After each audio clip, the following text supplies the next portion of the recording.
मध्य प्रदेश के पूर्व सीएम दिग्विजय सिंह के भाई लक्ष्मण सिंह पर पार्टी ने बड़ा एक्शन लिया है। पार्टी ने लक्ष्मण सिंह को 6 साल के लिए पार्टी से बाहर कर दिया है। जम्मू कश्मीर के पहलगाम में हुए हमले के बाद लक्ष्मण सिंह ने राहुल गांधी, उमर अब्दुल्ला और रॉबर्ट वाड्रा को लेकर बयान दिए थे। उनके यह बयान अब उन पर भारी पड़ गए हैं। जारी पत्र में कहा गया है कि लक्ष्मण सिंह के राहुल गांधी, उमर अब्दुल्ला और रॉबर्ट वाड्रा को लेकर दिए गए बयानों को पार्टी ने अनुशासनहीनता मानता है। इसी के चलते अब उन्हें पूरे 6 साल के लिए पार्टी से बाहर का रास्ता दिखाया गया है।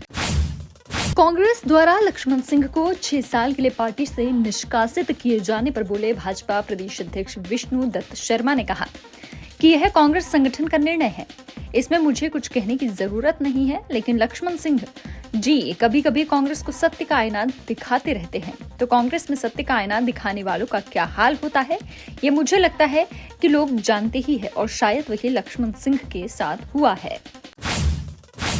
भोपाल के कुशाभाऊ ठाकरे सभागार में मंगलवार को सूर्य मित्र कृषि फीडर योजना समिट का आयोजन हुआ। समिट में देश एवं प्रदेश के 350 से अधिक निवेशकों ने सहभागिता की।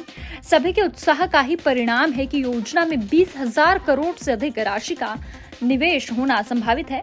इस अवसर पर मुख्यमंत्री डॉक्टर यादव ने कहा कि प्रधानमंत्री द्वारा देश में वर्ष 2030 तक 500 गीगावाट तक सौर ऊर्जा उत्पादन के क्षेत्र में आत्मनिर्भर बनाने के स्वप्न को साकार करने में मध्य प्रदेश 100% योगदान देगा। इस मौके पर मुख्यमंत्री डॉक्टर यादव ने ग्लोबल एक्सपर्ट एवं GIZ के प्रोजेक्ट डायरेक्टर बर्नार्ड क्रुजबर को तकनीकी सहयोग के लिए सम्मानित किया। मध्य प्रदेश में 1.5 महीने तक लगातार आंधी बारिश के बाद एक बार फिर से भीषण गर्मी का दौर शुरू हो गया है। प्रदेश के ज्यादा शहरों का तापमान 40 डिग्री से ऊपर दर्ज किया जा रहा है। प्रदेश में पिछले 3 दिन से नौतपार जैसी गर्मी है। मौसम विभाग ने 12 जून को ग्वालियर, चंबल, उज्जैन और सागर संभाग के जिलों में लू का अलर्ट जारी किया है। 13 जून से फिर से बारिश का दौर शुरू हो जाएगा। हालांकि जिन जिलों में बारिश नहीं होगी वहां गर्मी का असर बना रहेगा। इधर पिछले 13 दिन से मानसून महाराष्ट्र, छत्तीसगढ़ में एक ही जगह पर ठहरा है। अगले 3 से 4 दिन तक मानसून के आगे बढ़ने की संभावना कम ही है, यानी मानसून 15 जून तक प्रदेश में प्रवेश कर सकता है। मुख्यमंत्री डॉक्टर मोहन यादव बुधवार को जामनगर दौरे पर थे। इस दौरान उन्होंने कहा कि मध्य प्रदेश में वन्य संपदा और जैव विविधता की भरपूर संभावनाएं हैं। वन्य जीव संरक्षण और पर्यावरणीय संतुलन के लिए एक व्यापक अभियान पर काम चल रहा है। हम इस दिशा में और गंभीर निर्णय लेने की प्रक्रिया में हैं, जो प्रदेश को नई पहचान देगा। जामनगर दौरे का मकसद गुजरात के मॉडल को समझना और उसे मध्य प्रदेश में लागू करना है। वन्यजीव, जंगलों और प्रकृति संरक्षण को लेकर प्रदेश सरकार पूरी तरह प्रतिबद्ध है। मध्य प्रदेश वन्य पर्यटन और पर्यावरण संरक्षण में देश का अग्रणी राज्य बने, यही हमारा उद्देश्य है। मध्य प्रदेश कांग्रेस कमेटी के अध्यक्ष जीतू पटवारी ने मोदी सरकार के 11 वर्ष पूरे होने पर केंद्र सरकार की मध्य प्रदेश में संचालित योजनाओं में भ्रष्टाचार को लेकर बड़ा हमला बोला है। जीतू पटवारी ने कहा कि मध्य प्रदेश में केंद्र सरकार की महत्वाकांक्षी योजनाएं, जो गरीबों, किसानों और ग्रामीण जनता के उत्थान के लिए शुरू की गई थी, भ्रष्टाचार की भेंट चढ़ चुकी है।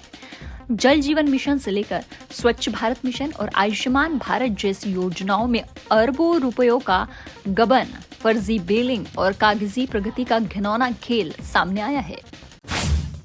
मध्य प्रदेश कांग्रेस संगठन को मजबूत करने के लिए प्रदेश में जिला अध्यक्षों की नियुक्ति के लिए संगठन सृजन अभियान चलाया जा रहा है। बुधवार को PCC में आयोजित प्रेस कॉन्फ्रेंस में कहा कि अध्यक्ष के लिए 45 साल अधिकता उम्र की बात कही जा रही है, लेकिन यह निराधार है। जिला अध्यक्षों के लिए कोई उम्र निर्धारित नहीं है, केवल योग्यता ही पैमाना है। योग्य व्यक्तियों को जिला अध्यक्ष बनाया जाएगा। उन्होंने साथ में यह भी कहा कि दूसरे पार्टियों से आने वाले नेताओं को जिला अध्यक्ष नहीं बनाया जाएगा। कम से कम पार्टी में 5 साल का काम करने का अनुभव होना जरूरी है। मध्य प्रदेश के ग्वालियर हाईकोर्ट परिसर में डॉक्टर अंबेडकर प्रतिमा लगाने को लेकर विवाद बढ़ता जा रहा है। मध्य प्रदेश कांग्रेस मामले को काफी गंभीरता से लिया है और मामले को दिल्ली तक पहुंचा दिया है। कांग्रेस के सभी बड़े नेता दिल्ली पहुंचे और कांग्रेस के नेताओं और ग्वालियर के नेताओं के बीच हुई बैठक में फैसला लिया गया कि ग्वालियर हाईकोर्ट में डॉक्टर भीमराव अंबेडकर की प्रतिमा लगाने को लेकर कांग्रेस बड़ा आंदोलन करेगी। पूरे प्रदेश में एक साथ प्रेस कॉन्फ्रेंस की जाएगी, जिले में धरना प्रदर्शन किया जाएगा और ग्वालियर संभाग में बड़ी जनसभा होगी। कांग्रेस कार्यालय दिल्ली में प्रदेश प्रभारी हरीश चौधरी ने मामले को लेकर एमपी के नेताओं की बैठक ली है। राजा रघुवंशी हत्याकांड को लेकर मध्य प्रदेश के मुख्यमंत्री डॉक्टर मोहन यादव ने प्रतिक्रिया व्यक्त करते हुए इसे समाज के लिए सीख देने वाली घटना बताया है। मुख्यमंत्री ने कहा कि सोनम रघुवंशी, राजा रघुवंशी की यह घटना समाज के लिए एक सबक होने के साथ साथ बहुत ही दर्दनाक है। इससे आगे के लिए हमें कई सारे सबक मिलते हैं। उन्होंने कहा कि जब दो परिवार विवाह के जरिए एक साथ आते हैं तो सभी पहलुओं को बहुत सावधानी से देखने और समझने की जरूरत होती है। मुख्यमंत्री ने कहा कि बच्चों को इतने दूर जाने देने के लिए भी विचार करने की जरूरत है। मैं इस घटना से बहुत आहत हूँ। राजधानी भोपाल में प्रदेश स्तरीय आम महोत्सव 8.0 का शुभारंभ मंगलवार को बिट्टन मार्केट स्थित नाबार्ड क्षेत्रीय कार्यालय परिसर में किया गया है। यह आयोजन 14 जून तक चलेगा। इस दौरान मध्य प्रदेश के जिलों में लाए गए प्राकृतिक और रसायन मुक्त आमों की 15 से अधिक किस्में बिक्री के लिए उपलब्ध है।